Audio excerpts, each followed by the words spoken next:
Welcome back to WeCan, Sam Daley-Harris. I am so excited and honored to have you back, Sam. We have your story up on WeCan. You're a role model, so please everyone look up Sam Daley-Harris's story and insights. We did an Instagram live, and today, Sam, we're here to spread some good news. So when I was intending on launching this new series, the Stand for Humanity series on WeCan, I thought about you because we are both trying to stand for humanity and reclaim the center, our political center. And I knew I wanted to hear your feedback. I wanted to hear your good news because your work is all centered around the exact same things. And really, you're a gifted grassroots advocate who is encouraging, mentoring, and supporting people to step into positions of influence, right? Both in our society and the politics work. So talk to us a little bit about the positive news that you have, which are so needed in these times where we look at the US right now and we really struggle to see any kind of standing for humanity notion. Well, let me start with what I'm going to say is really about individuals and groups standing for humanity. I may get a little bit in the weeds for a moment, but I think it's important to the story. You know, as everyone knows, Donald Trump became president a little over a year ago, and the United States has seemed to not stand for humanity. And our fiscal year, our budget starts October 1st. Yeah. But I think, as some people know, with our government shutdowns and our disagreements, it doesn't always start on time. So the fiscal year bills have just completed, and they're really a statement as to whether the whole Congress is backing Donald Trump's downward spiral against humanity or pushing back. And so I'm going to give you one example. Yeah. On February 3rd, 2026, Donald Trump signed a bill that, well, let me put it this way. He called for a 55% cut to the global fund to fight AIDS, tuberculosis, and malaria. That is an example of an institution that works to stand for humanity, the Global Fund to fight AIDS, tuberculosis, and malaria. He calls for a 55% cut from 1.65 billion last year to 800 million this year. Well, the bill he signed didn't appropriate the 800, but 1.25 billion for the Global Fund, which is almost $500 million more than his cut. And here's why this is important. The Global Fund to fight AIDS, tuberculosis, and malaria and its partners have saved 70 million lives since 2002 when it was launched. And so the other thing I think is important for people to realize that there's a subcommittee. I apologize for the weeds here, but there's a subcommittee on Congress that makes the first decision, and it has 11 members. And what I want people to know is 160 members of the U.S. House signed one letter to the chair and the ranking minority of that little subcommittee asking for robust funding for the Global Fund to fight. 160 said, pay attention to the Global Fund to fight AIDS, tuberculosis, and malaria. We want robust funding. Well, when the chair and ranking member of a subcommittee that has 11 members gets a letter from 160 of their colleagues, and the lead signers are 2 Republicans and 3 Democrats of this 160 letter, there's a chance that they'll pay attention. And they Yeah. did. And they rejected Trump's 800 million, but appropriated 1.25 billion. That's an example Yes. of standing for humanity. And that's also example of reclaiming the center when you can drum up two Republicans and three Democrats to lead in this charge. And so 160 didn't sign this letter out of a miracle. No, Mm. because their constituents, their voters uh, wrote them, called them, met with them, and urged them, in this case, to stand for the Global Fund to fight AIDS, tuberculosis, and malaria. You might say, stand for humanity. So I want to make this other distinction. I know you have an audience around the world, but I'm Yeah. assuming there's a nice segment in the United Kingdom. And I was on this call recently. The number of constituents that an MP in the UK has is 10 times smaller than a US member of Congress. In other words, a US member of Congress has 750,000 constituents. I think an MP in the That's a UK lot. has like 79,000, Mm. almost 10 times smaller. Yeah. So if you're in the UK, even if you're in Canada and other countries, you have a little easier time of getting through to your elected officials because they represent many times fewer. So I don't know if that makes sense or if you have a follow up on that one, but that's uh, for me good news. I mean, not perfect news, but good news that something's being done. People are standing up. We're not just laying down and rolling over. Definitely, Simon. Just as you were sort of firing out those numbers, it just gives me an incredible power because whether it's 80,000 people or 750,000 people, that is a lot of opportunities for people to stand up for what they believe in, to stand up for their values and Yeah. lead with that. And you are someone who always says we need to stand up, we need to join organizations because we're stronger as communities. And so we want to spread the good news, but we also want to encourage all of our listeners to think exactly where is that sweet spot or that sweet place Yes. for them to make a difference. If I could add this, in the early days when Results was being formed in the 1980s early, um, one of the people, and I'm going to give you a quote in a moment, that we looked to was Buckminster Fuller, Or the inventor and futurist. And he used to talk about a trim tab. And he would talk about a trim tab on a huge ocean liner. And he would say, don't try and turn the ocean liner around from the front.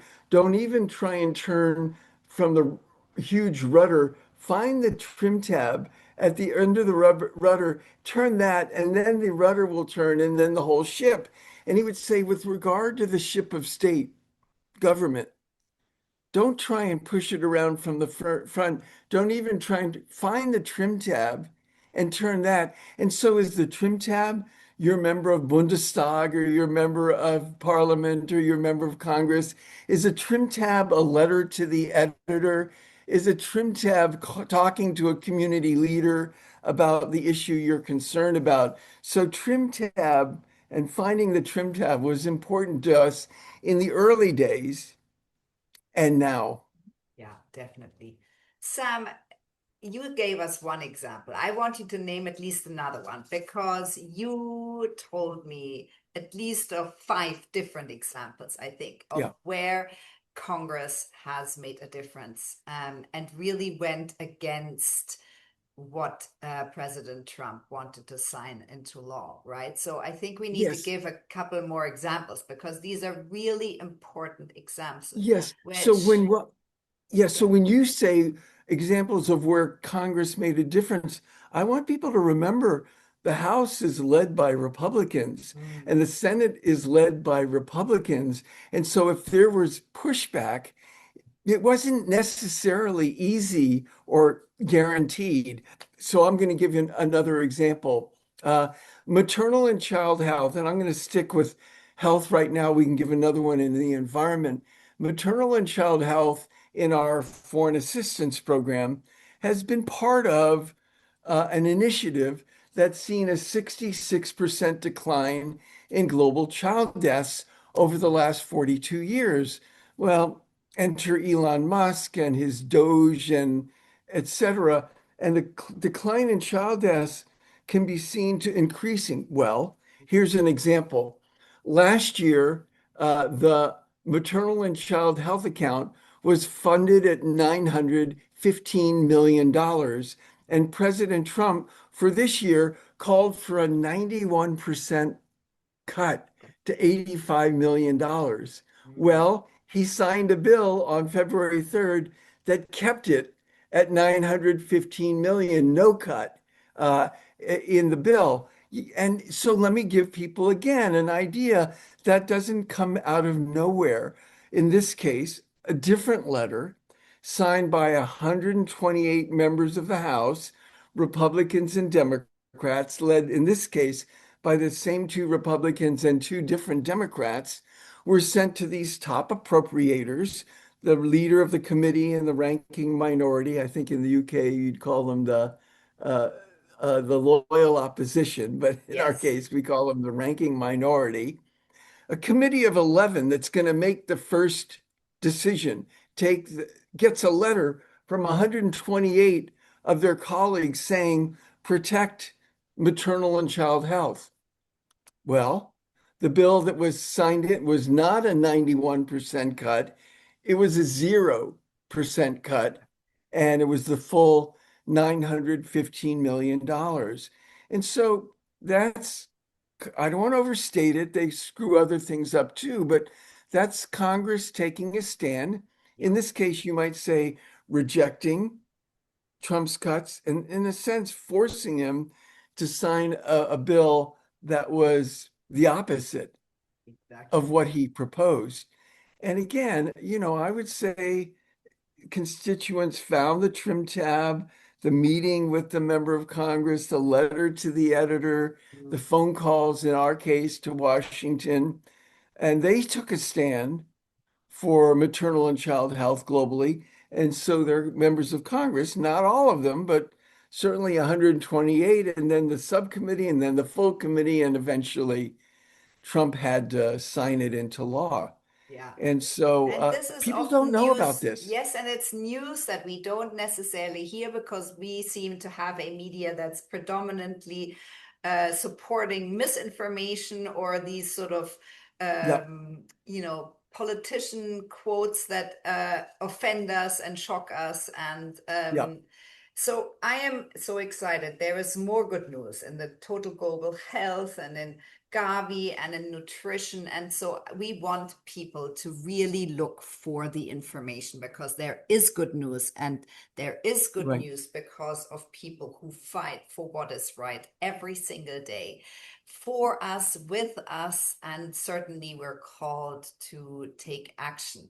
So Sam, I think we should, there's many things we want to talk about still, but let's talk about for a second about the work that you do in all the different hats that you wear and why that is so important for exactly those good news that we've just mentioned. Well, my main focus these days is A, getting the word out. Yeah. And when I say getting the word out, it's particularly on transformational advocacy, Yeah. not transactional, sign the petition, transaction complete. No, transformational advocacy where you're trained, encouraged, and succeed at doing things as an advocate you never thought you could do, like meet with your member of parliament or write a letter to the editor and have it published, calling for a stand for humanity in specific ways. And so I spend a lot of times promoting that, uh, writing articles, et cetera, et cetera. I spend a little bit of time coaching groups on doing transformational advocacy. I'm going to give you one more example. One of the groups I coached, and I'm coaching them right now, It's called United Church of Christ Climate Hope Affiliates. Mm. And a year ago, they didn't start their first chapter until March 2025. So in March 2025, they'll be 1 year old, their chapters. And by November in 2025, they had 11. So they're not big. Mm. One of the things they worked on, again, back to Mr. Trump, he called for a 55% cut to the Environmental Protection Agency. Agency. Yeah. Yeah, well, it's crazy making. And actually the House called for a 23% cut and the Senate called for a 5% cut. So they've been lobbying August, September, October, November of last year to protect the Environmental Protection Agency. They've had dozens of letters to the editor where in the letter they would give the congressional switchboard phone number and urge readers to call their members of Congress and urge their members of Congress to support full funding for the Environmental Protection Agency. So at the end of January 2026, President Trump signed into law a package of bills, one of which included a 3.5% cut to the Environmental Protection Agency, 16 times smaller than his 55% cut. And again, it's another, exactly. It's like we don't have to like, oh my, this is so, we don't have to take a nap and groan. We can actually get up and take action Yeah. on the issues that we care about. And so it was, no, I know, and they know that this little organization with 11 chapters by last November, by the end of March 2026, they'll probably have 15 chapters, but they know they didn't do it alone. No.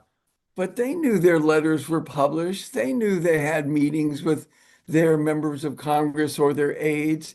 They had 4 op-eds, and in addition to their letters to the editor, they knew they were part of the action and they weren't asleep at the wheel. And that's, if we're going to uh, really protect humanity and reclaim the center, we have to find ways to get Every involved in voice that. counts, every seat counts, every mom standing up for her values, defending her family's Yeah, values yeah, is yeah, absolutely worth it.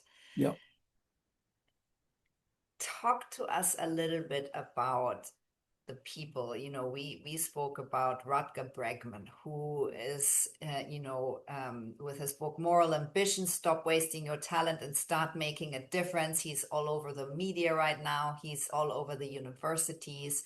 He's really trying to be a champion in the world for values-driven people, companies, ideas, innovations. And he says that these big visions that seemed crazy and utopian fantasies at one point, such as democracy and equal rights for men and women, etc., that they were fantasies and they became reality. So what do you feel is the thing right now that that we need to have, like a sort of big vision in all of our heads to Yeah, make it through these times where yeah, it feels as if the outside reality is directly in opposition with our values? yes. Well, one of the things, and he was speaking, what you were referring to was a New York Times interview, and Rutger Bregman was saying that these things, at the end of slavery, they were utopian fantasies Yeah. at one point, and we've kind of given up on utopian fantasies. I would say the end of poverty in the world is a utopian fantasy still. Definitely. And And a he topic was that's close to your heart, Sam, and you've been yeah, fighting for that all of your life. yes, yes, yes. And so he would say, he said in that interview, I need a bigger vision. Give me a Mm. bigger vision. And that's really what this is. And if you don't mind, I share this always. I know I've done it before on an interview with you, is sharing my story of self. the what happened in my life and what decision did I make that got me to my commitment, which is to take on a utopian fantasy. Yeah. And so I want people to think about what's your story of self when I tell mine, which is what happened in my life and what decisions did I make that got me to my commitment? Well, what happened in your life and what decisions have you made that have gotten you to this podcast and to your commitments? And here's mine briefly. I have a bachelor's degree and a master's degree in music, and I played percussion instruments in the Miami Philharmonic Orchestra for 12 years and taught high school music. And then 46 years ago, I founded the Anti-Poverty Lobby Results, and I'm asked, music poverty lobby, what's the connection? And when I look back in my life, there's certain experiences that start pointing me in a different direction. The death of a friend around high school graduation in 1964, the assassination of US Senator Robert Kennedy around college graduation in 1968 got me to asking the questions of purpose. Yeah. Why am I here? What am I here to do? What's my purpose? 9 years later, it's now 1977. I'm invited to a presentation on ending world hunger put on by the Hunger Project. And I go to this event thinking, well, hunger's inevitable. What do I know? I'm a musician. I mean, I'm thinking, well, there must be no solutions. Again, what do I know? Because if there were solutions, somebody would have done something by now. But I go to this event and it's obvious right away. There's no mystery to growing food, clean water, basic health, literacy. I'm not hopeless about the perceived lack of solutions. I'm hopeless about human nature, Mm. people. We'll just never get around to doing the things that can be done. But there's one human nature I have some control over, my own, and my questions. Why am I here? What am I here to do? So I get involved in a big way. This is the end of the story. In 1978 and 1979, I spoke to 7,000 high school students, classroom by classroom, on ending world hunger. And before I went into the first classroom, I read some statements from the U.S. National Academy of Sciences Food and Nutrition Study calling for the political will Mm. to end hunger. Yeah. So I asked 7,000 high school students, what's the name of your member of Congress? I don't want to know if you wrote them. I don't want to know, just the name. Out of 7,000 asked, 200, fewer than 3%, could answer correctly. And results, the anti-poverty lobby grew out of this gap between the calls for the political will to end hunger on the one hand and the lack of basic information on who Yeah. represented us in Yeah. Washington on the other. So Yeah. that's my story of self. What is yours? What happened in your life?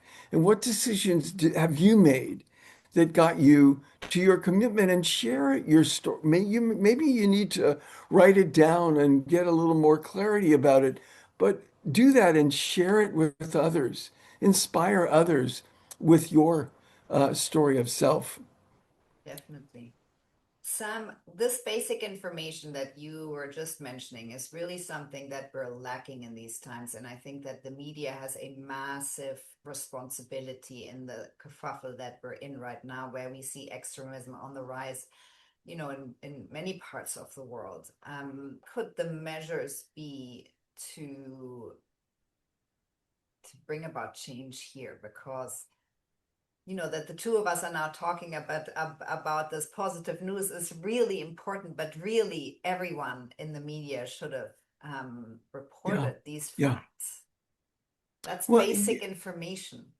yeah, and so and there's the information, and then there's the people working to make the change before we got the information. Of And course. right now, in a couple of days, we're going to have a new budget from President Trump in our country. Is he Mm, going to cut this again and cut that mm, again? mm. And will the people get up and encourage their members of Congress to take a stand Yeah, again? Is that what's going to be needed again? And so, for I sure. urge people to see that part in themselves that wants to be part of the solution. Mm, And then find a community. Yeah, Don't do it alone. yeah, What is the issue you care about? And is there an organization in that issue, in that realm, that will feed you power?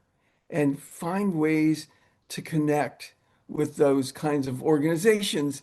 And also, folks can connect with me by going to reclaimingourdemocracy.com, and there's a uh, sign up to learn more. And you can let me know if you'd like to join my mailing list or if you'd like me to speak to your club or your book group or some other, your place of worship, something I would love to do. definitely. Sam, now that we are a couple of days after the State of the Union address by President Trump, which really is shocking for me to listen to. I mean, boring, large parts are very boring, some are very shocking and really offensive. The word of illegal aliens. I mean, what in the world? We are all humans. Let's tell people what can they do. They can vote, obviously. They can subscribe, unsubscribe. They can put their money where their values Yeah. are and fully align. What other tips would you give people Well, the first that thing I are want people, feeling really hopeless right now? yeah, yeah, Because yeah, that yeah. speech, Yeah, yeah. So, but let me remind people, you can watch parts or all of a speech like that and say, well, he's got a very big megaphone. It's hopeless. What can I do? I have a very small voice compared to his mega. No, no, no. We need people being a stand for humanity. We need people not saying, well, that's so big. What can I? No, no, no. We can make a difference. So we need to know that. And I'm writing this piece right now where I talk about the different forms of pushback, protests. Well, yes, one is in fact protests. And definitely. in my piece, I say it's really important. I mean, the federal troops are pulling back and leaving Minneapolis in the United Mm, States. It's heartbreaking what happened in order for that to even occur. mm, But the protests matter. Imagine if no one got out in the streets in the first year of Trump's term absolutely. telling their neighbors and the media and elected officials that this is unacceptable. So protests matter. And in our case, lawsuits. Mm, Well, the Supreme Court just struck down Trump's tariffs. Now he's going to finagle or whatever, but it matters that yeah, some of these institutions, like the courts, say this is against the norm. This is against the constitutions. yeah, Protests matter. Lawsuits matter. sure. Motivating people to vote Yeah, matters. In this last election in November in the United States, it was an off-year election, but there was this big push to remove Republicans and elect Democrats. mm, That matters. Protests, lawsuits, suits. motivating people to vote matter. But what people don't know about is what we've been talking about, transformational Transformational advocacy. advocacy. That happens between elections, Yeah. not, well, the election's over, we're done. No, no, no, Mm, no. In our world, there's 2 years after the election. yeah. That's where transformational advocacy happens, meeting with elected officials and writing letters to the editor and really shaping opinion. So these are all ways that matter. One of the four people don't know about. That's the transformational Yes. And I advocacy. feel it's so important right now with the midterms coming up, right? Yeah, that's 2026 right. is a very important year. And if Yeah, if the person listening hasn't really thought about how they can make a difference, it is now. It is you and it is now yeah, because there yeah, are months to go and there is so much that can happen. And everybody's standing up and making something, yeah, putting something into action because action yeah, is hope yeah, and hope is action and we need people to take action. yeah.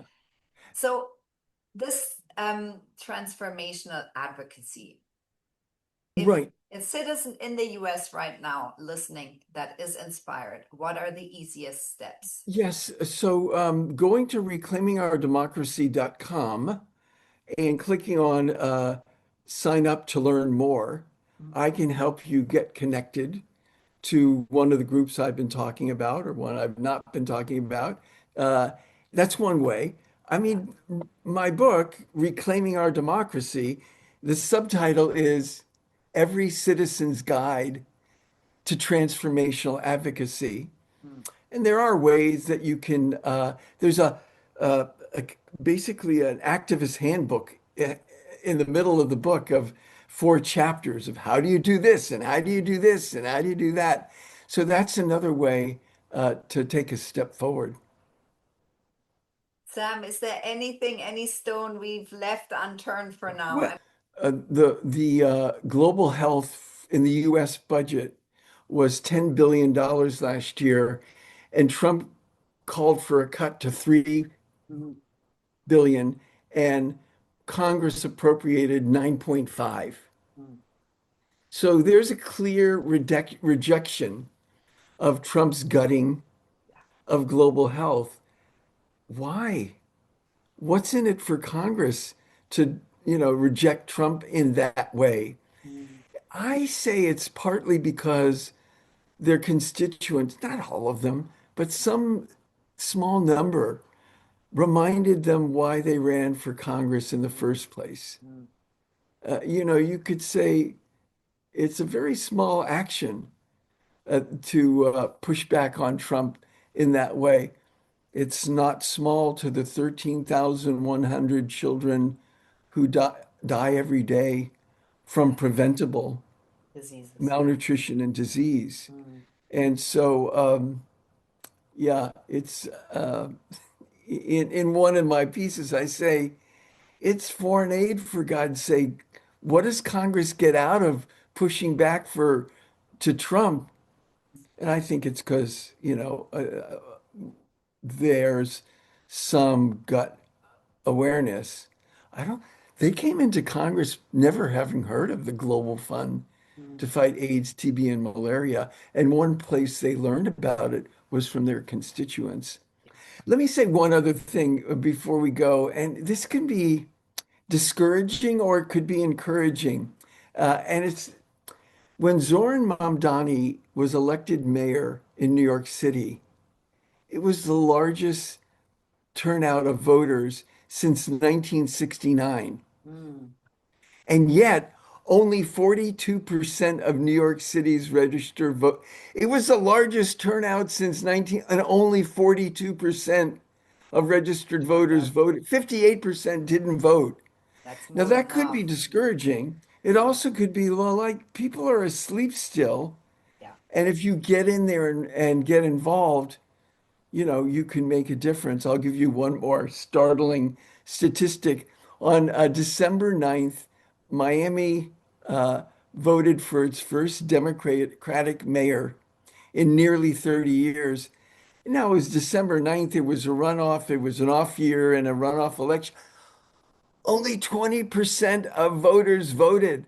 79, it's like crazy. That's The crazy. Yeah. the extent to which people are not paying attention.